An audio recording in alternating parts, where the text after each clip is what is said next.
जो ये पवित्र शिव महापुराण की कथा और हम सब श्रवण कर रहे हैं। देखिए, अगर मानव की देह हमको मिली है, मान लो कहीं प्रभु की कृपा से, उनकी उदारता से, उनकी करुणा से, उनकी दया से ये मनुष्य का शरीर हमें प्राप्त हो गया, और मानव का शरीर यदि हमको मिला है, इसकी 21,600 श्वास। एक भी स्पीकर की आवाज नहीं आ रही आपको? बताइए ऊपर और यहाँ बैठ कर सुनिए, आवाज आ रही है क्या आप लोगों को?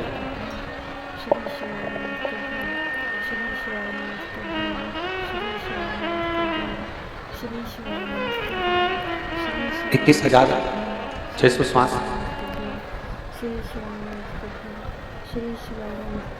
नित्य प्रति शरीर के द्वारा निकलती है प्रतिदिन, और वो परमात्मा उस श्वास की गिनती अपने पास रखता है। एक एक श्वास की गिनती मेरे देवादिदेव महादेव के पास में है। एक एक श्वास हल्का सा बढ़ाओ ना,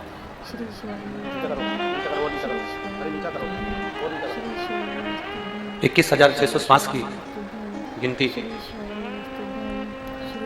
मेरे देवादिदेव महादेव के पास में रहती है। अब हम जैसा कर्म करते हैं, हम जैसा कर्म करते हैं वैसा ही फल हमें प्राप्त होता चले जाता है। शिव महापुराण की कथा कहती है कि इन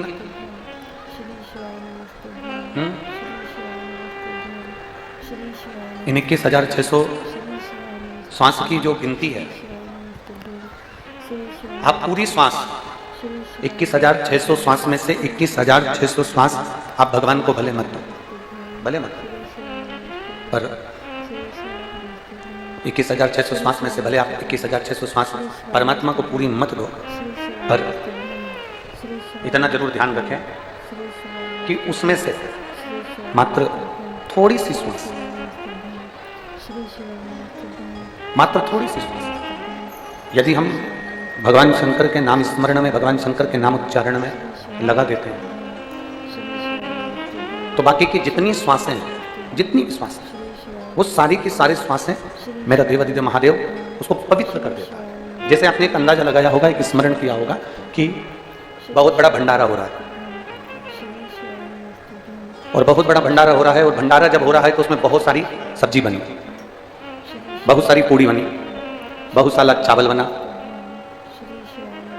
बहुत सारी बूंदी बन गई, बहुत सारा सेव बन गया, बहुत सारी पकवान, बहुत सारी मिठाई बन गई। अब जरा आप अंदाजा लगाइए, आप अपने स्मरण में उसको लेकर रखिए, जितनी पूड़ी बनी है, जितनी सब्जी बनी है, जितना सारा सामान बना है, जितनी सारी सामग्री बनी है, क्या सारी की सारी सामग्री हम भगवान के सामने ले जाके भोग में रख देते हैं? जम के बोलो जरा। नहीं, हम क्या करते हैं कि उसमें से थोड़ी सी सामग्री, थोड़ी थाली लगाकर थोड़ा सा सामान, उसमें से थोड़ी सी पूड़ी, थोड़ी सी बूंदी, थोड़ा सा सेव, थोड़ी सी सब्जी हम उस थाली में लगाकर भगवान के सामने भोग लगाने में रख देते हैं। भोग लगाने में हमने वो थोड़ी सी सामग्री रख दी और भगवान ने उसको स्वीकार कर लिया। भंडारे में ढेर सारी सामग्री बनी, पर हमने भंडारे की पूरी सामग्री को भगवान के सामने नहीं रखा। भगवान के सामने हम पूरी सामग्री को लेकर नहीं गए, पर थोड़ी सी सामग्री हम भगवान के सामने लेकर चले गए, थोड़ी सी सामग्री भगवान के सामने अपने लेकर चले गए। अब जो हमने थोड़ी सी सामग्री भगवान को दी है, थोड़ा सा भोग जो हमने भगवान को लगाया है, वो थोड़े से भोग का सामग्री प्रसाद हमने पूरे सामान में, जो हमने पूड़ी बनाई है, जो सब्जी बनाई है, जो बूंदी बनाई है, जो सेव बनाया है, हमने सारा की सारे में ले जाकर उसको मिला दिया। मिला दिया तो क्या हो गया, जितनी सामग्री बनी थी वो सारी की सारी क्या बन गई, वो प्रसाद। भोग कितना लगाया था, थोड़ा सा, ले जाकर हमने उस पूरी सामग्री में उसको डाल दिया। जब पूरी सामग्री में डाल दिया तो वो सारा का सारा भोग हो गया, सबकी सब वो भोग प्रसाद हो गया, सारा का सारा वो भोग बन गया। उसी तरह जैसे बहुत सारी सामग्री में थोड़ा सा प्रसाद भी अगर हम ले जाकर डाल देते हैं तो वो पूरा की पूरा प्रसाद बन जाता है, उसी तरह 21,600 श्वास में से अगर 2 श्वास में भी हम शिव का नाम ले लेते हैं तो हमारी पूरी श्वास शुद्ध हो जाती है, शिवमय हो जाती है, भगवान शंकर की भक्ति में रम जाती है, भगवान शिव की विरल भक्ति में वो श्वास विलीन हो जाती है। एक क्षण का सत्संग, एक क्षण का भजन, एक क्षण का कीर्तन भी हमारे जीवन को शुद्ध बना देता है, हमारे जीवन को सार्थक बना देता है। जरूरी नहीं कि आप बहुत घंटों तक भगवान के मंदिर में बैठे रहे, बहुत घंटों तक। एक क्षण के लिए भी हम अगर परमात्मा के करीब में जा रहे हैं, एक क्षण के लिए भी हम भगवान के नजदीक में जा रहे हैं, तो भगवान हमारी उस अविरल भक्ति को स्वीकार कर रहा है, भगवान हमारी उस अविरल भक्ति को प्राप्त कर रहा है। कई लोग कहते हैं कि मंदिर में जाओ तो बिल्कुल सामने जाकर बैठो, जरूरी नहीं है। कई लोग कहते हैं कि मंदिर में जाओ तो बिल्कुल सम्मुख में भगवान के जाकर बैठो, जरूरी नहीं। यहाँ इतने शिव भक्त कथा को श्रवण करने के लिए आए, लाखों की संख्या में पहुंचे हैं, चिलचिलाती हुई धूप में बैठे हैं। कई लोग ऐसे भी बैठे हैं जिनको हम 3 दिन कथा के हो गए, उसमें हम एक बार भी दिखे भी नहीं होंगे। कई ऐसे भी बैठे हैं जिनको हम दिखे भी नहीं। पर शिव महापुराण की कथा कहती है कि आप चिंता ना करिएगा, आप हमें दिखें ना दिखें, हम आपको दिखें ना दिखें, आप हमको दिखे ना दिखे, पर इतना जरूर याद रखना, शंकर की कथा में पहुंचे होना तो मेरा भोलेनाथ तो ऊपर से देख ही लेता है कि कौन कथा में आया, उसने कितना मन लगाया, कितना चित्त लगाया, कितना स्मरण किया, कितना भजन किया, कितना कीर्तन किया, उसको मालूम। हम देख रहे हैं कि नहीं देख रहे हैं, आपने हमको देखा कि नहीं देखा, उससे कोई मतलब नहीं, उससे कोई सार्थकता नहीं है। पर उस परमात्मा ने आपको देखा कि नहीं देखा, उस परमात्मा ने आपने जो भजन किया, उस परमात्मा ने स्वीकार करा कि नहीं करा, वो मेरे मंदिर में आना मेरा काम है और मेरी बिगड़ी बनाना।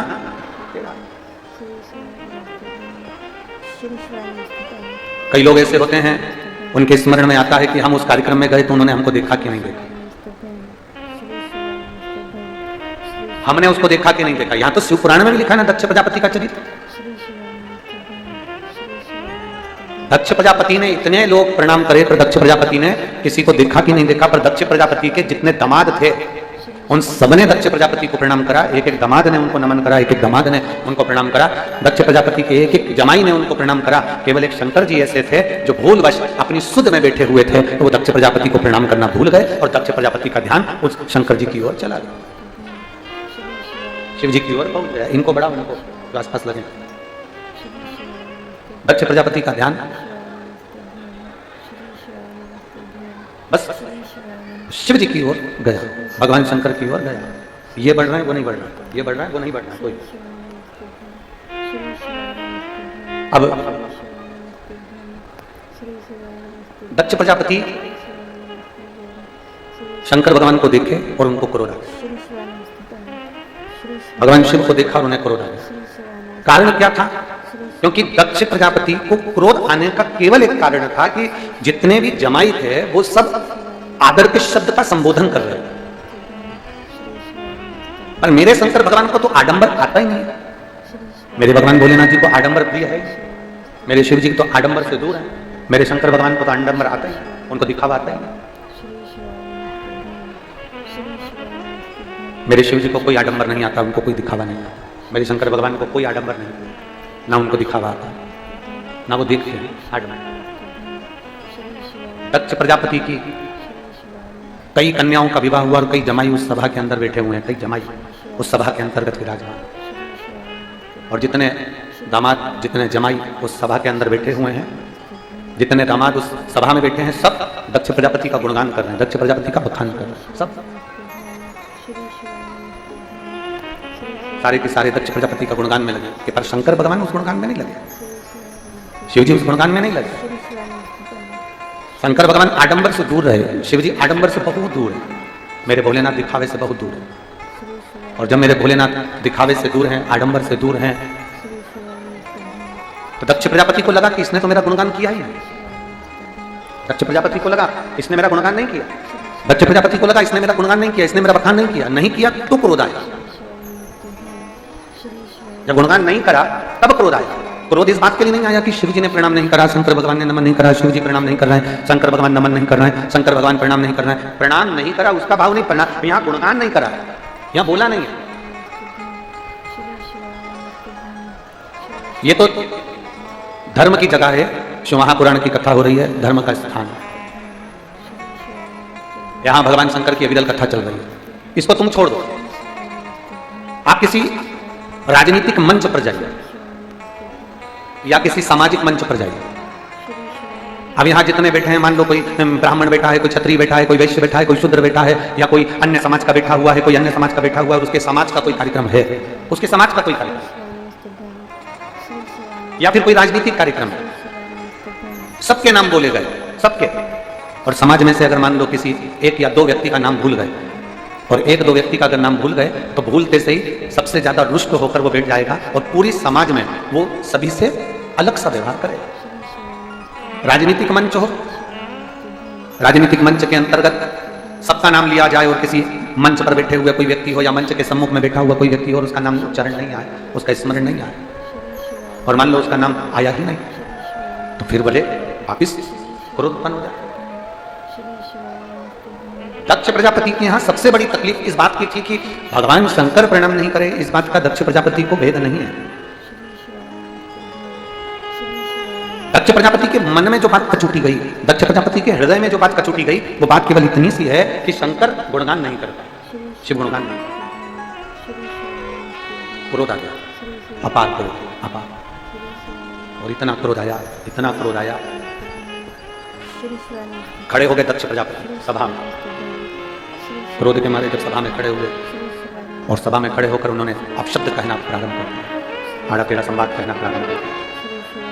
क्रोध में खड़े होकर जो उन्होंने अपशब्द कहना प्रारंभ करा, आड़े टेढ़े शब्द कहना प्रारंभ करे, अपशब्द कहना प्रारंभ करे, शंकर जी को श्राप दे दिया, ऐ शिव मैं तुझे श्राप देता हूं कि तू शमशान में निवास करेगा। शमशान का एक गुणगान नहीं करा, एक थोड़ा सा शब्द नहीं कहा तो क्रोध आ गया। थोड़ा सा गुणगान नहीं करा तो क्रोध आ गया। शिव महापुराण की कथा कर रही है, भगवान शंकर का संवाद कर रहा है, शिव तत्व कह रहा है। बहुत सुंदर बात शिव महापुराण की कथा कर रही है।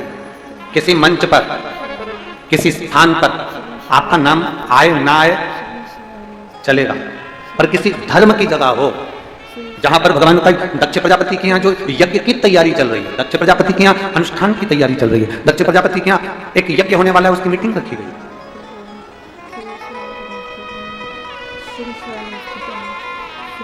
दक्ष प्रजापति के यहाँ एक यज्ञ होने वाला है, उसकी एक सभा रखी गई। राजनीतिक मंच पर तुम्हारा नाम ना आए, आप रुष्ट होइए, मना नहीं। सामाजिक मंच पर आपका नाम ना आए, आप रुष्ट होइए, मना नहीं। पर शिव महापुराण की कथा कहती है, पर कहीं धार्मिक अगर मंच है और कहीं यज्ञ हो रहा है, कहीं अनुष्ठान हो रहा है, कहीं मंदिर की प्राण प्रतिष्ठा हो रही है, कहीं भगवान का भजन हो रहा है, कहीं शिव पुराण, कहीं भागवत, कहीं रामायण, कहीं कथा चल रही है, और उस मंच से मान लो भूलवश आपका नाम नहीं आया ना, तो भगवान से प्रार्थना करना, अच्छा हुआ तूने मेरा नाम नहीं आने दिया, क्योंकि मेरे नाम की लिस्ट तेरे नाम में जुड़ी हुई है, तेरे पास। ये तेरी कृपा है, तेरी दाता है, तेरी करुणा, और तेरी कृपा बिना न मिले एक भी अणु, लेते हैं सांस तेरी कृपा से जनो तनो। बखान क्या करूं मैं राखों के देखा, चपटी भगोज में खजाना कुबेर का, हे गंगाधार मुक्ति द्वार ओमकार तू, बाबा ओमकार तू, आयो शरण तिहारी शंभु तार तार तू। बखान क्या करूं मैं नाकों के ढेर का, चपटी भगोद में खजाना कुबेर का, हे गंगाधार मुक्ति द्वार ओंकार तू, भोले ओंकार तू, आयो शरण तिहारी शंभु तार तार तू। तेरी कृपा बिना न हिले एक भी अणु, लेते हैं श्वास तेरी कृपा से तनो तनो। गंगाधार मुक्ति द्वार ओंकार तू, भोले ओंकार तू, आयो शरण तिहारी शंभु तार तार तू। शिव कृपा करे, भगवान शंकर की करुणा करे, भगवान शंकर की कथा करे। शिव तत्व कह रहा है। शिव महापुराण के अंतर्गत, भगवान शंकर की अविरल कथा के अंतर्गत भगवान की भक्ति के अंतर्गत आपको कोई देखे ना देखे, किसी मंदिर के अंतर्गत आपको कोई देखे ना देखे, पर इतना ध्यान रखिए, मेरा देवाधिदेव महादेव, मेरा त्रिकालदर्शी, मेरा कैलाशी, मेरा अविनाशी, उसकी डायरी में आपका नाम लिखा हुआ है। हम आपको देखें ना देखें, आप हमको देखें ना देखें, पर उसकी जो डायरी है, उसकी जो किताब है, उसमें आपका नाम लिखा हुआ है। और कहीं पर भी बैठकर कथा करस्तान करो, कहीं पर भी तुम्हारी जहां मर्जी पड़ जाए वहां बैठ जाओ, हम दिखे ना दिखे, पर तुम्हारे कानों में ये शिव पुराण जाना चाहिए, तुम्हारे कानों में ये शब्द पहुंचना चाहिए। दो चीजें कभी मत छोड़ो, अगर मंदिर में गए हो तो दो चीजें कभी मत छोड़ो, कथा में गए हो तो दो चीजें कभी मत छोड़ो, एक कथा श्रवण करना, दूसरा जहां कथा बैठकर सुनते हैं वहां की रज को अपने मस्तक पर लगाना। कथा सुनने के बाद आप यहाँ से जाओ, भले दरी बिछी है, आसन बिछा है, कारपेट बिछा है, उस पर अपना हाथ फेर कर उस रज को अपने मस्तक पर जरूर लगाओ, क्योंकि शिव पुराण में, भागवत पुराण में, स्कंद पुराण में, कूर्म पुराण में, नर्मदा पुराण में, लिंग पुराण में, नारद पुराण में, ब्रह्म विवर्त पुराण में, जितनी भी पुराणे हैं सब पुराणों में लिखा है कि जिस स्थान पर बैठकर हम भगवान की कथा को सुनते हैं, उनको याद करते हैं, जितनी देर हम उनको याद करते हैं उतनी देर वो परमात्मा उस स्थान पर बैठा हुआ रहता है। जब हम उठकर जाएं, उस भूमि को हम नमन कर कर उसकी रज अपने मस्तक पर चढ़ा कर जाएं। एक पत्र है, देखिए,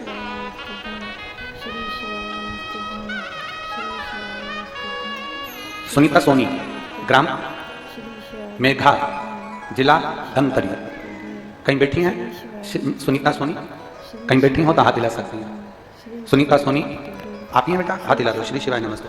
आ जाओ, एक बेलपत्र ले जाना, आ जाइए। मैं सुनीता सोनी, ग्राम मेधा, जिला धमतरी। मेरा गुरुजी से अपने हृदय की बात कहना चाहता हूँ। मेरे ब्रेस्ट में गठान हो गई, ब्रेस्ट में गांठ हो गई। डॉक्टर को दिखाया तो उनके बोलने पर सोनोग्राफी कराई, जिसमें 2 गठानों का पता चला। बहुत सारे डॉक्टरों को रिपोर्ट दिखाई, तब सभी का कहना था कि ऑपरेशन करना पड़ेगा। आप लोग पत्र को एलईडी पर, आस्था चैनल पर पढ़ सकते हैं। डॉक्टर ने कहा कि इसका ऑपरेशन करना पड़ेगा, ऑपरेशन करवाइए गुरुदेव। लेकिन ऑपरेशन के कुछ महीने बाद 2022 में उसी ब्रेस्ट में फिर से गठान हो गया। हमने ऑपरेशन करवा भी लिया, पर 21 में गठान बताई, 2022 में फिर वापिस ब्रेस्ट में गठान हो गया। तब हमने अपनी सहेली के पास बताया तो उसने कहा शिवजी को जल चढ़ाकर उसका आचमन करो और उसी ब्रेस्ट में उस जल को भी लगाओ। तो मैंने विश्वास नहीं माना, क्या ऐसा हो सकता है कि जल पीने से और वो जल अपनी गठान वाले स्थान पर लगाने से ठीक हो जाता है? पर मैंने अपनी सहेली का कहना मानकर वो करना प्रारंभ करा। दूसरी बार डॉक्टर को दिखाने के लिए गए, क्योंकि डॉक्टर ने कह दिया था तुम्हारे शरीर में वापस गठान हो गई और इसका ऑपरेशन जरूरी है। हम वापस दिखाने के लिए गए तो डॉक्टर कहता है आपकी जो ब्रेस्ट में गठान थी वो गायब हो चुकी है, अब वो गठान नहीं है। हम बाबा को धन्यवाद देने के लिए आए हैं गुरुदेव। अब मैं प्रतिदिन भगवान के मंदिर जाती हूँ, आचमन करती हूँ और बाबा का धन्यवाद देती हूँ। गुरुदेव, डॉक्टर भी आश्चर्य में पड़ गया कि तुम्हारी गठान गई कहाँ? जो शरीर में गांठ इतनी बड़ी दिख रही थी वो अब दिख नहीं रही है। मैं बाबा को नमन करने के लिए आई हूँ, भगवान शिव से निवेदन करती। ये शिव, ये शंभू है, ये उघड़ी है, ये त्रिकालदर्शी, ये कैलाशी, ये अविनाशी है। रज में आप लोग तो मोबाइल चलाते हैं, आप तो मोबाइल चलाते हैं, तो आप लोग तो मोबाइल में आपके पास में कोई ना कोई वीडियो भेज ही देता होगा कि शंकर जी पे चढ़ा हुआ जल नहीं पीना चाहिए। कई लोग ऐसा भेज देते हैं, कई लोग वीडियो भेज देते हैं कि शंकर पर चढ़ी हुई कोई सामग्री नहीं खाना चाहिए, इस पे तो चंड का हक होता है, कोई सामान ना खाओ। एक बात हम आपसे पूछेंगे, शंकर भगवान, इतनी पुरोहित की माताओं से पूछ रहा हूं और जितने लोग आस्था चैनल पर कथा सुन रहे हैं वो भी अपने मन पर हाथ रखकर बोलना, शंकर भगवान से तुम्हारा रिश्ता कौन सा? शिव जी से आपका कौन सा रिश्ता? शंकर भगवान को आप क्या मानते हो? हमने आपको एक संबंध बताया था कि सीहोर कुबेरेश्वर धाम आपका मायका है, तो हम आपके भाई हैं, तो शंकर भगवान आपके पिता हैं, आपके बाप हैं, आपका बाबा है, आपका दादा है। अब आपसे हम प्रश्न करें, उत्तर मेरी कुरुत की बहनें भी देंगी और मेरे जीजा उन भी देंगे और मेरी बेटियां और मेरे बेटे देंगे। आपसे प्रश्न करें, अगर बेटी को दुख होगा तो क्या वो अपने बाप से नहीं कहेगी? बोलो तो जम के। बेटी को तकलीफ है वो अपने बाप से ना कहेगी, बेटे को तकलीफ है तो अपने पिता से, अपनी माँ से नहीं कहेगा मम्मी मुझे ये तकलीफ है, पापा मुझे ये दुख है, माँ मुझे ये तकलीफ है, पिताजी मुझे ये कष्ट है। अब अपने माँ बाप से नहीं करेंगे, क्या वो अपने माँ बाप से विनय नहीं करेंगे? और माँ पिता फिर उसके करीब में, उसके नज़दीक में जो भी होता है वो माँ बाप निकाल कर उसको दे देते हैं, माता पिता उसको दे देते हैं, माता पिता उसको प्रदान करते हैं, माँ बाप उसको दे देते हैं। जरा विचार करिएगा। लोग कहते हैं कि शंकर जी पे चढ़ा हुआ जल मत पियो, लोग कहते हैं शंकर जी पे चढ़ी हुई बेलपत्र मत खाओ। तो इस बहन से पूछे, सुनीता सोनी से, कि शंकर पर चढ़े हुए जल से उसकी गांठ जो डबल से उसके शरीर में आ गई थी वो समाप्त हो गई। तो जरा विश्वास करिएगा कि एक बेटी अपने माँ बाप से ही तो कहेगी, और बाप के पास में जो होगा वही तो अपनी बेटी को देगा दुख को मिटाने के लिए। तो मेरे शंकर भगवान के पास तो उसका चढ़ा हुआ जल है, मेरे देवादिदेव महादेव के पास उसका चढ़ा हुआ जल है, उसका चढ़ा हुआ बेलपत्र है जो वो दे रहा है। मेरे शंकर के पास में और कुछ नहीं। अड़भंगा बिठा अलमस्त।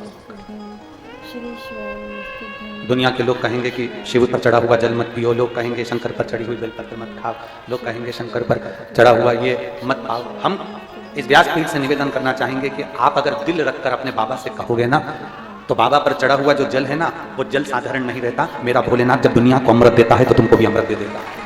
दुनिया को अमृत। एक पत्र और है,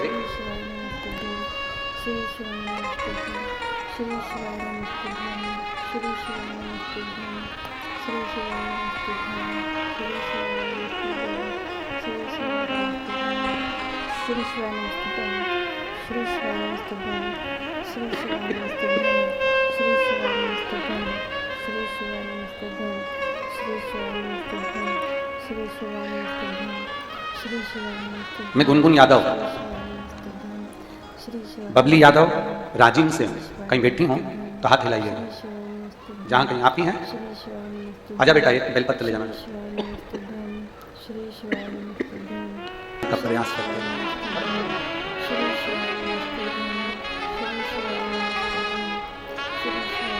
शंकर ओघड़दानी मेरे पिता। कौन है आपके? जम के बोलो जरा। पिता। कहने वाले कहेंगे, बोलने वाले बोलेंगे। कहने वाले कहेंगे, वो तो दुनिया की रीति, अब शब्द कहने वाले कहते रहेंगे।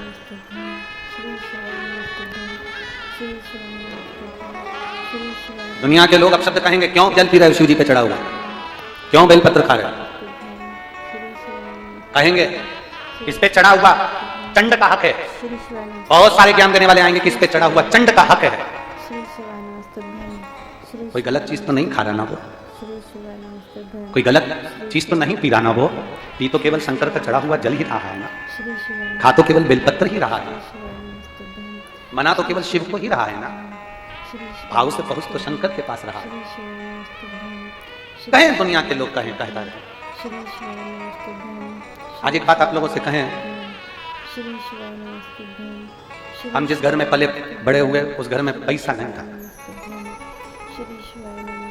ऐसा नहीं, पर एक बात जरूर कहना चाहेंगे, कसम से पैसा कम था, लेकिन कसम से पैसा कम था, लेकिन मेरे माता पिता के संस्कारों में दम था, इसलिए आज यहां विराजमान।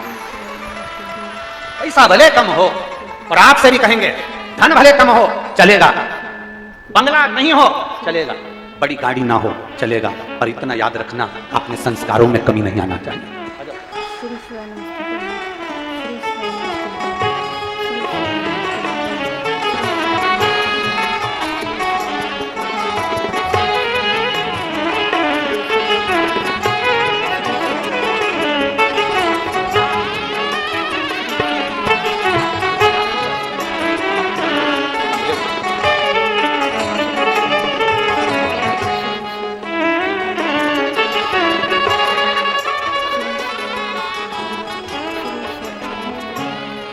खाली ना जाता कोई दर से तुम्हारे, खाली ना जाता कोई दर से तुम्हारे, मैं भी खड़ा हूँ बाहें पसारे, अपने हृदय से लगा लो,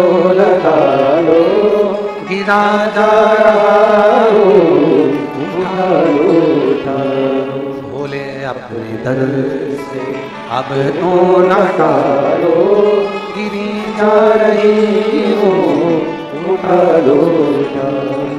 आप अगर दिल से उसको पुकारोगे, दिल से कहोगे, पिता मानकर उसकी आराधना करोगे, तो वो पिता के तुल्य निभाता जाएगा, पिता के तुल्य निभाएगा।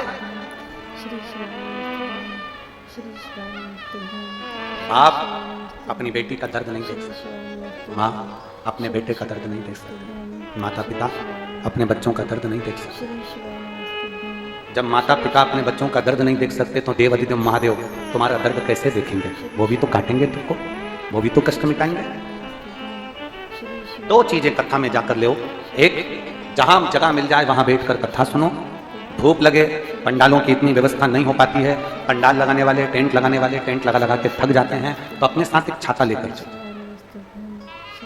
दो पानी की जम के बोलेगा बोतल, बिछाने की दरी अपने साथ लेकर चलो। टेंट लगाने वाले बहुत सारा टेंट नहीं लगा पाते क्योंकि व्यवस्था कितनी करे, कितना टेंट लगा, कितना पंडाल लगा। भक्तों की कोई कैपेसिटी होती है, भक्तों का कोई बल उतना कितना आएगा, कितना भक्त पहुंचेगा, किसको मालूम है, किसको मालूम, किसी को अंदाजा नहीं है कि कितना पहुंचेगा अपने साथ। और दो चीजें, मंदिर में जाओ तो दो चीजें लेकर अवश्य आओ, और शिव पुराण में जाओ तो दो चीजें लेकर अवश्य जाओ। पहले नंबर पर शंकर की कथा और अपने अंदर विश्वास कि मेरे महादेव की मैंने कथा सुनी है, अब मैं भटकूंगी नहीं, सारी दुनिया में मैंने ठोकर खा ली, अब कहीं ठोकर नहीं खाऊंगी, अब तो दरवाजे पर महादेव के जाऊंगी, बाकी की कथा। दूसरा, कथा में बैठी हूँ बाबा के इस रज को, ये रज नहीं है, ये धूल नहीं है, ये मेरे बाबा के कैलाश 12 ज्योतिर्लिंग का चंदन है, इसको मस्तक चढ़ाऊंगी अपने हृदय से। शिव कथा में जाऊंगी, भगवान शंकर की कथा में ये दो चीजें। दूसरा, शंकर के मंदिर में जाओ तो दो चीजें अवश्य लेकर, एक शंकर जी पे चढ़ा हुआ जल अपने लेकर अवश्य। लाते हो आप लोग? हाथ उठाओ जरा, रख, बहुत बढ़िया, प्रणाम आपको सभी को, नमन। 2 बूंद जल लेकर आओ, पल्ला नहीं पियो तो उस जल को अपने घर में छींट दो, नहीं पी सकते उस जल को छींट दो। सारे घर के लोग नहीं पी रहे, उस जल को मटके में डाल, हंडे में डाल, 2 बूंद जल हंडे में डाला, सब पी गई। आपको अलग अलग किसी को देने की जरूरत नहीं पड़ेगी, किसी को हंडे में डाल दो, मटके में डाल दो, सब उस पानी को। एक बार माता उमा ने भगवान महेश से एक प्रश्न किया। शंकर भगवान का एक रूप था भगवान महेश, और माता उमा के साथ उनका जो हम उमा महेश भगवान की जय बोलते हैं उसका स्मरण उसमें किया। एक बार माता उमा ने भगवान महेश से प्रश्न किया, और भगवान महेश से प्रश्न कर कर कहा कि देवाधिदेव महादेव, मेरे मन का एक छोटा सा संशय आप समाप्त कर दीजिए, मेरा छोटा सा संशय आप उसको मिटा दें। भगवान महेश ने, भगवान शंकर ने उमा से कहा, पूछो तुम्हारा संशय क्या है, तुम्हारे भीतर का संशय बताओ, संशय है क्या? उमा ने कहा, मृत्यु लोक में जन्म लेने वाला मनुष्य अपने कर्म का भोग भोगता है देवाधिदेव महादेव, अपने कर्म का भोग संसार में जन्म लेने वाला मनुष्य भोगता है। पर मान लो, उमा कह रही है भगवान महेश से, मान लो उसकी किस्मत में सुख लिखा ही नहीं है, उसके भाग्य में अच्छा लिखा ही नहीं है, उसके भाग्य में सुख है ही नहीं, उसको पूरी जिंदगी अपशब्द ही मिलना, उसको पूरी जिंदगी आड़ा टेढ़ा ही मिलना, उसको पूरी जिंदगी दुख ही, उसको पूरी जिंदगी दुख ही दुख मिलना। मान लो उसकी किस्मत में तकलीफ ही तकलीफ लिखी है, दुख ही दुख लिखा है, कष्ट ही कष्ट लिखा है, और मानव देह उसको मिली है, तो वो जीव क्या करे? ये माता उमा महेश भगवान से करेगी, भगवान शिव से। आप लोगों ने उमा महेश की कथा अपने जीवन में धारण करी कि नहीं करी वो हमको नहीं स्मरण है, पर एक बात का स्मरण करिएगा, ये जो कथा चल रही है ये गौरी शंकर चल रही है। इसके बाद में जो अमलेश्वर में कथा है वो कौन सी है? समर्पण शिव महापुराण कथा। उस समर्पण शिव महापुराण की कथा जब 2 तारीख को विराम हो जाएगी, तब उसके बाद में जो कथा 6 जून को प्रारंभ होगी सोलापुर महाराष्ट्र में, उस कथा का नाम रहेगा उमा महेश शिव महापुराण की कथा। उसको जरूर सुनो। सोलापुर में जो 6 जून से कथा होगी उसका नाम उमा महेश शिव महापुराण, उसको सुनना, श्रवण करना, उसको धारण करना है। उसमें इतने प्रश्न माता उमा ने भगवान महेश से करे हैं, और महेश भगवान शंकर उसका हर प्रश्न का उत्तर दे रहा है। भगवान महेश भगवान शंकर हर प्रश्न का। बाबा भोलेनाथ जी से कहा माता उमा ने, भगवान शिव जी से महेश भगवान से, भगवान शंकर से करेंगे बाबा भोलेनाथ जी बताओ संसार में जन्म लेने वाले व्यक्ति के जीवन में उसके भाग्य में अगर सुख नहीं है, उसके भाग्य में खुशियां नहीं है, उसके भाग्य में कोई अच्छा है ही नहीं, तो वो जीव क्या करेगा? वो जीव क्या करेगा? भगवान शंकर कह रहे हैं पार्वती, संसार में जन्म लेने वाला मनुष्य अगर उसके भाग्य में सुख नहीं, उसके भाग्य में अगर खुशियां नहीं है, उसके भाग्य में अगर सुख नहीं है, उसके भाग्य में अगर अच्छा नहीं है, पत्रिका दिखा ली सुख नहीं है, कार्य कर देख लिया सुख नहीं है, तकलीफ उसकी जिंदगी में चल ही चल रही है, तो भगवान शंकर कहते हैं, भगवान महेश कहते हैं, उमा उस मनुष्य को दूसरे का अच्छा करना प्रारंभ कर देना चाहिए, तो उसकी अच्छाई अपने आप सामने आना प्रारंभ। फिर वही शब्द आ गया, अरे मत बुरे कर्म कर बंदे वरना पछताएगा, भगवान की आंखों से बच नहीं पाएगा, तू बच नहीं पाएगा, अरे ओ अज्ञानी मत कर, तू अच्छा कर, नहीं है तेरे भाग्य में सुख, तेरे भाग्य में अच्छा नहीं दिखाए ना, तो अच्छा कर लगा।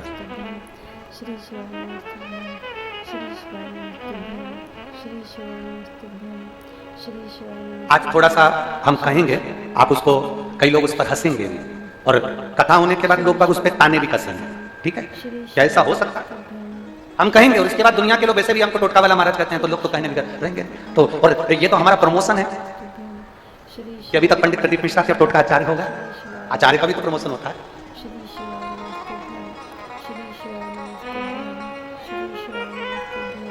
जिसका खुद का मकान नहीं हो, खुद का मकान नहीं हो, किराए के मकान में रहते रहते जिंदगी बीत रही है, खुद का और बहुत दुख का जीवन चल रहा, बहुत कष्ट का जीवन, बहुत अपना खुद का कोई मकान नहीं, मान लो प्लाट है पर मकान बन नहीं रहा, या कोई प्रॉपर्टी अपनी नहीं बन रही, तो हम इस व्यासपीठ से कहना चाहेंगे कि एक प्रयोग अवश्य करिएगा, एक प्रयोग अवश्य।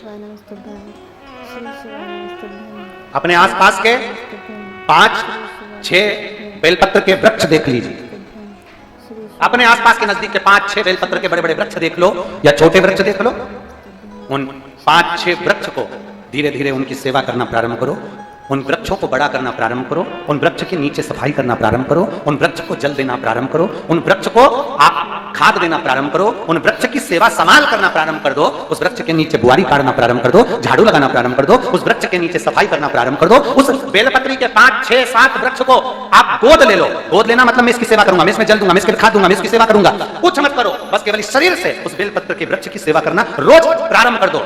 6 महीना इंतजार करना और 6 महीना लगातार सेवा करना, 7वां महीना आपका और हमारा, और बताना कि भोलेनाथ ने प्रॉपर्टी दिलाई कि नहीं दिलाई और आगे बढ़ाया।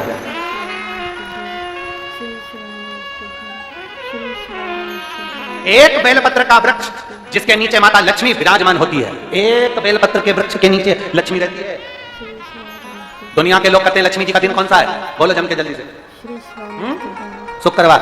दुनिया के लोग कहते हैं लक्ष्मी जी का दिन शुक्रवार है, पर माता लक्ष्मी से पूछा जाए कि तुम्हारी माता ख्याति देवी नारायण भगवान के साथ तुम्हारी शादी नहीं कर रही थी, शंकर को लक्ष्मी दे रही थी, तब तुमने भगवान शंकर से विनती करी, भोले बाबा मैं नारायण से प्रेम करती हूँ, भगवान नारायण से मेरा विवाह हो, तो माता ख्याति देवी से शंकर भगवान ने विनय कर कहा कि लक्ष्मी जी का विवाह नारायण के साथ कर दिया जाए। भगवान नारायण के साथ जब लक्ष्मी जी का विवाह हो गया, तब लक्ष्मी जी हाथ जोड़कर बोलती है, बाबा मेरा विवाह नारायण के साथ हो गया, पर मैं आपके चरणों की सेवा करना चाहती हूँ, बाबा आप कृपा करिए कि मैं क्या करूँ आपके लिए। शंकर भगवान कहते हैं लक्ष्मी बस 2 चीजें कर दे, एक सोमवार के दिन तू मेरे मंदिर के दरवाजे पर चौखट पर बैठ जाना, और दूसरा प्रतिदिन शाम के समय पर तू बेलपत्री के पेड़ के नीचे बैठ जाना। जो तेरी बेल वृक्ष के नीचे सेवा करने आए, जो शंकर जी के मंदिर में सोमवार को जल चढ़ाने आए, उसका जो पात्र जल चढ़ाकर जब वो घर लेकर जाए, उसके पीछे पीछे पात्र के पीछे पीछे तू जाना और उसके घर में लक्ष्मी का भंडार भरकर आए। लक्ष्मी बेलपत्र के वृक्ष के नीचे तू विराजमान हो जा, उस बेलपत्र के वृक्ष के नीचे जो बुआरी लगाए, सेवा करे, चाकरी करे, एक बेटी को जैसे बड़ा करते हैं वैसे बेलपत्री के वृक्ष को जो बड़ा करे, बेलपत्री के वृक्ष का जो पालन करे, पोषण करे, उसकी संभाल करे, उस बेलपत्री के वृक्ष को जैसे जैसे उन्नति करे, वैसे वैसे उसके घर में समृद्धि बढ़ते जाए, उसके घर में वैभव बढ़ते जाए। ये शंकर भगवान माता लक्ष्मी से करे, भगवान शिव माता लक्ष्मी से करे।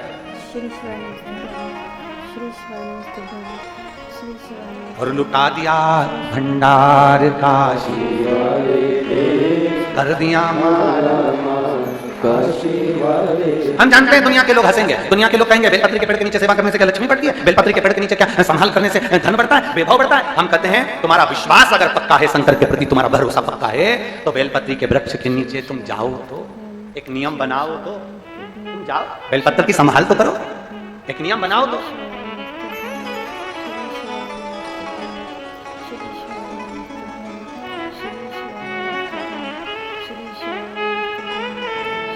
जब हम एक नियम बनाएंगे तो वो सुनेगा, धारण करेगा।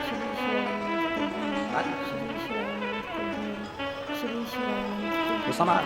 श्री शिवाय नमस्तुभ्यं, श्री शिवाय नमस्तुभ्यं, श्री शिव शिवाय नमस्तुभ्यं, हमसे दूर नहीं, श्री शिवाय नमस्तुभ्यं, शंकर श्री शिवाय हमसे दूर नहीं, नमस्तुभ्यं, श्री केवल शिवाय नमस्तुभ्यं, उनको पाने का तरीका हमको आना चाहिए, श्री शिवाय हमें पाने का तरीका आना चाहिए। श्री शिवाय नमस्तुभ्यं, श्री शिवाय जब हम एक विश्वास अपने भीतर पैदा करें। श्री शिवाय नमस्तुभ्यं, और मेरी जीजियों, श्री शिवाय आप सबसे निवेदन करूंगा, जितने इस कथा के पंडाल में बैठे हो, पंडाल के बाहर बैठे हो, छत पर बैठे हो, पेड़ों पर चढ़कर बैठे हो, मैं चैनल वालों से भी कहूंगा जरा दिखाओ जरा वो छत पे चढ़े बैठे हैं।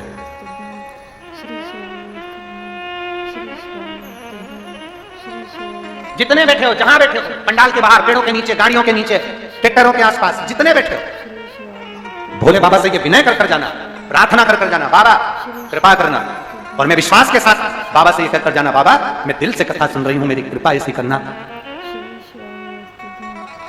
कि अभी जो 27 तारीख से कथा हो ना, उसमें मेरा भी एक पत्र इस व्यासपीठ पर पहुंचे, ऐसी करुणा जरूर ऐसी।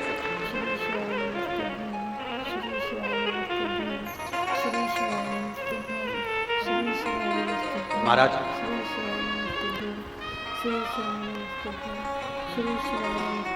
अपने भीतर एक बात उतार लो, कथा में जाओ तो दो चीजें लेकर जाना है। कौन कौन सी? जम के बोलो।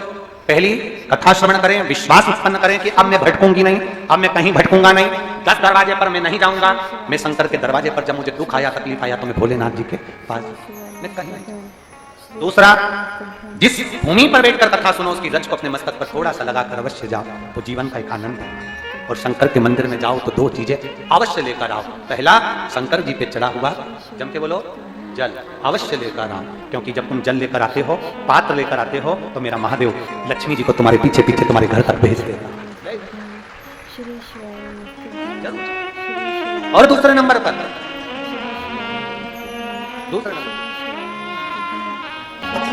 अब उससे निवेदन विनय, दो चीजें मंदिर में जाओ तो लेकर जरूर आना। एक, शंकर पर चढ़ा हुआ जल, और शंकर पर चढ़ा हुआ जल हमारा बदलेगा कल, ये निश्चित बदलेगा जरूर, ये पक्का। आप इतने लोग कथा सुन रहे हो, 2-3 साल से कौन कौन कथा सुन रहे हो? जरा हाथ उठा। जो टीवी पर कथा सुन रहे हो, कहीं पर भी सुन रहे हो, 2-3 साल से सुन रहे हो सब लोग, रख लो। 2 या 3 साल से कथा सुन रहे हो, ईमानदारी से बोलना, भोले बाबा ने थोड़ी ना थोड़ी तुम्हारी सुनी कि नहीं सुनी, ये तो बताओ। सुनी है ना? एक बार ताली बजाकर दोनों हाथ से, सुनी है? थोड़ी ना थोड़ी, कुछ तो सुनी।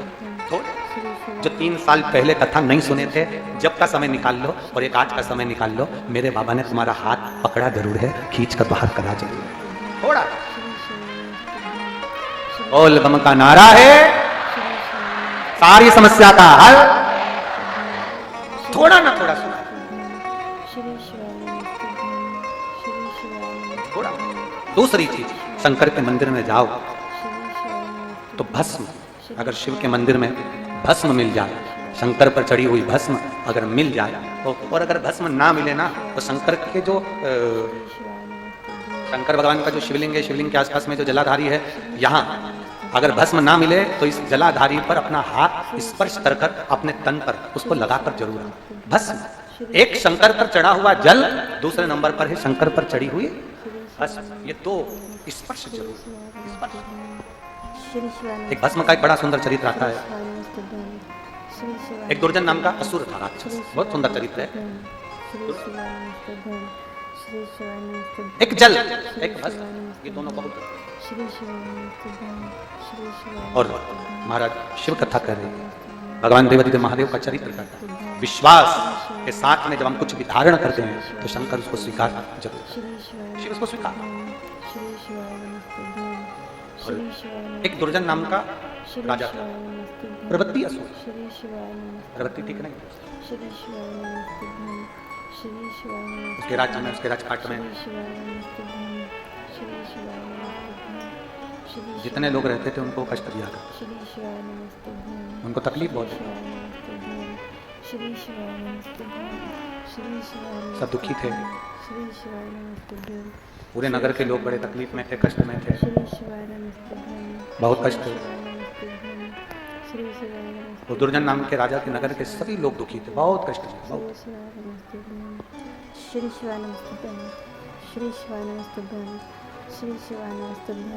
सबसे बड़ा बेकार काम उस दुर्जन नाम के राजा ने एक कृत्य सबसे गलत किया। श्री शिवाय नमस्तुभ्यं, श्री शिवाय नमस्तुभ्यं, श्री शिवाय नमस्तुभ्यं, कि शिवालय जाने वाले जितने भी शिव भक्त थे उनको रोकने का प्रयास किया। श्री शिवाय नमस्तुभ्यं, श्री शिवाय नमस्तुभ्यं, श्री शिवाय नमस्तुभ्यं। एक बात अपने भीतर उतारिएगा, जितने लोग आस्था चैनल पर कथा सुन रहे हैं, जितने फेसबुक यूट्यूब पर कथा सुन रहे हैं, जितने इस कुरुत छत्तीसगढ़ की पवित्र भूमि पर जितने लोग कथा सुन रहे हैं, अपने भीतर उतारिएगा। बन सके किसी का हाथ पकड़कर उसको मंदिर तक, कथा तक छोड़ने का प्रयास करो। नहीं जा सकते, मार्ग बताने का प्रयास करो, सतमार्ग बताने का प्रयास करो, अच्छा मार्ग बताने का प्रयास करो। अपने मोबाइल से भी अगर प्रयोग करना है तो ये प्रयास करना कि अपने मोबाइल से कोई अच्छी चीज जनमानस तक पहुंचे। किसी की प्रसन्नता करने का विषय हो तो अपन उसमें कमेंट्स जरूर करो कि साहब जीव अच्छा है, भजन है, शिव भक्ति है। पर कहीं निंदा करने का मौका मिले तो उससे थोड़ा सा दूर, कहीं ऐसा मौका मिले। कई लोग कह देते हैं कहाँ जा रही हो गुरु, क्या करोगे जाके इतनी दूर कथा सुनने के लिए? अपने बाजू में जब कथा होगी ना, रायपुर के पास में अमलेश्वर में, जब अपन सुन लेंगे, इतनी दूर जाने की जरूरत क्या है?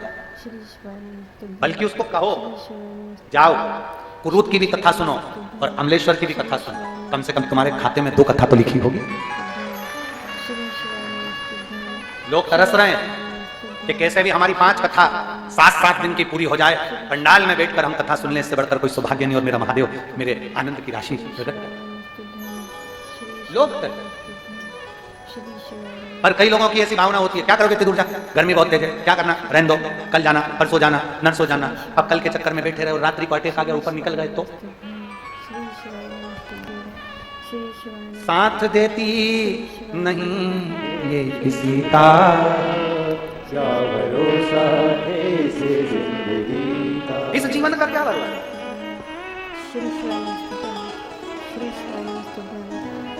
हमने कई जगह पर कथा करी, राजस्थान में करी, झारखंड में करी, उत्तर प्रदेश करी, गुजरात करी, मध्य प्रदेश करी, पंजाब, हरियाणा, कई कई प्रदेशों में कथा करी।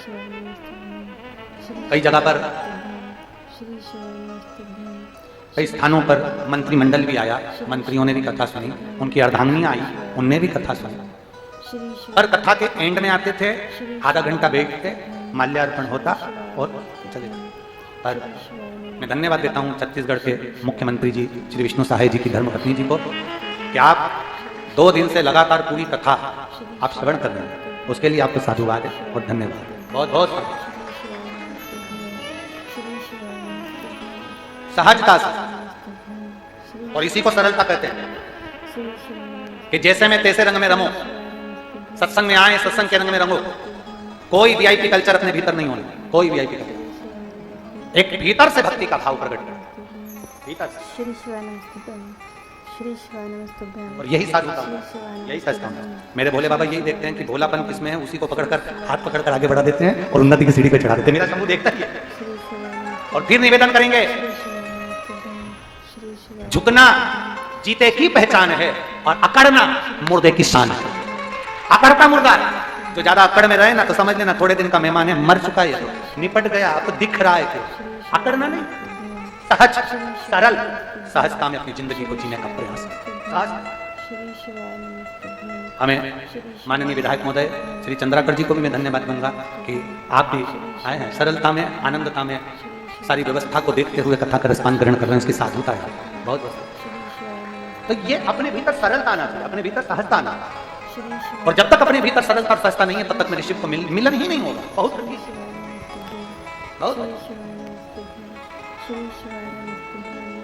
एक सरल बनाओ अपने भाव को, जितना सरल। दुर्जन नाम का राजा अपने नगर में उपद्रव मचाता था, उपद्रव मचाकर सबको कष्ट देता। सबसे बड़ा उसने गलत काम किया कि जो शंकर के मंदिर में, शिवालय में जल चढ़ाने जाते थे, शंकर की आराधना करने जाते थे, शंकर की भक्ति करने जाते थे, उनको रोक देता था, उनको शिवालय तक जाने नहीं देता,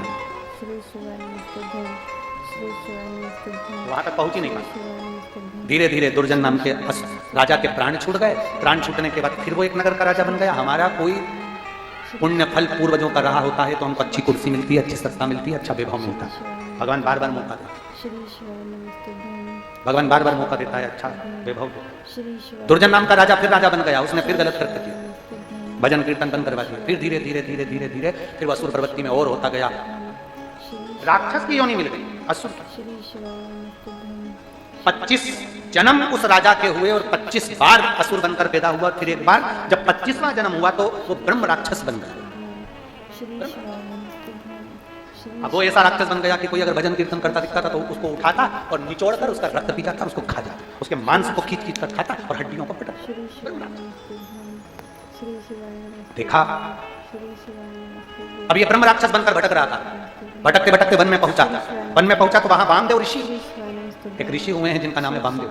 वामदेव ऋषि बैठकर भगवान की भक्ति कर रहे थे, शंकर की आराधना में डूबे हुए थे। वामदेव ऋषि का एक नियम था, शंकर के मंदिर की भस्म को अपने तन पर धारण करते थे और सत्संग में बैठ जाते। श्री हमने पहले भी कथा में कहा, जो स्त्री पुरुष बच्चा बूढ़ा युवान शंकर जी के मंदिर में जाकर लोटा भर के जल चढ़ाकर उस जल में से थोड़ा सा जल लेकर आचमन कर ले और अपने ऊपर अपने शरीर पर अगर लगा ले तो हम पहले भी कथा में कहे हैं कि दुख उसके करीब में नहीं आ सकता, दुख उससे दूर भाग जाएगा, श्री शिवाय कष्ट उससे दूर रहेगा, ये निश्चित है। नमस्तुभ्यं श्री शिवाय नमस्तुभ्यं श्री शिवाय नमस्तुभ्यं श्री शिवाय नमस्तुभ्यं अब श्री शिवाय नमस्तुभ्यं श्री शिवाय वह ब्रह्म राक्षस श्री शिवाय नमस्तुभ्यं वामदेव ऋषि को खाने के लिए गया।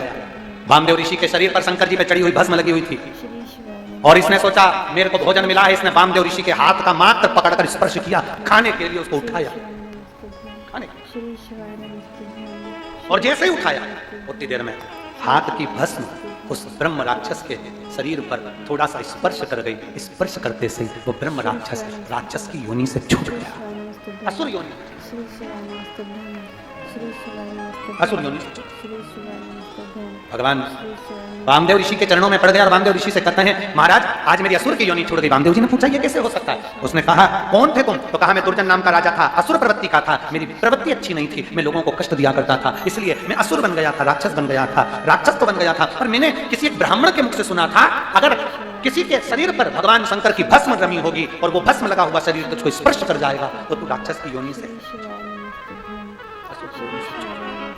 और असुर योनि से राक्षस की योनि से मैं छूटा। ये मेरे ऊपर भगवान देवादिदेव महादेव की कृपा हो, शिव की कृपा हो, शंकर की करुणा हो, ये उनकी उदारता हो, ये उनकी दया हो। श्री शिवाय नमस्तुभ्यं श्री शिवाय नमस्तुभ्यं और मेरे बाबा दया करना मैं तेरे भरोसे हूँ, भोले बाबा दया करेगा मैं तेरे भरोसे हूँ, ना घर के भरोसे हो ना परिवार के भरोसे हो ना घर के भरोसे हो ना परिवार के भरोसे हो मेरे बाबा दया करना मैं तेरे भरोसे हो भोले बाबा दया दया करेगा मैं तेरे भरोसे एक भस्म का कण मात्र शरीर से लगा और वो तब गया। श्री जरा विचार करिए, श्री शिवाय शंकर के मंदिर में चढ़े हुए जल का स्पर्श जब इस शरीर को हो जाता है तो ये शरीर लेकर जाता शिवाय है। नमस्तुभ्यं स्पर्श मात्र श्री शिवाय नमस्तुभ्यं मात्र भाव भक्ति से आनंद से भगवान देवादिदेव महादेव पार्वती जी के साथ में पधार रहा है। माता पार्वती जी भगवान शिव जी के गले में जयमाला पहना रही हैं, जोरदार ताली बजा। अब भगवान शंकर माता पार्वती जी के गले में जयमाला पहना रहे हैं, बड़े भाव से आनंद से ताली बजाइएगा।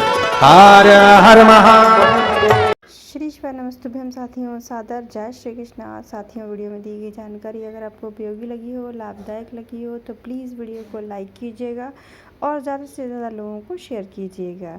और गुरुदेव द्वारा बताए गए शिव महापुराण के उपायों को जानने के लिए और गुरुदेव की कथा के रसों को ग्रहण करने के लिए मेरे चैनल को सब्सक्राइब कीजिएगा। मिलते हैं गुरुदेव की अगली कथा के साथ, तब तक के लिए अपना और अपने का ख्याल रखिए। सादर जय श्री कृष्णा। श्री शिवाय नमस्तुभ्यम। हर हर महादेव।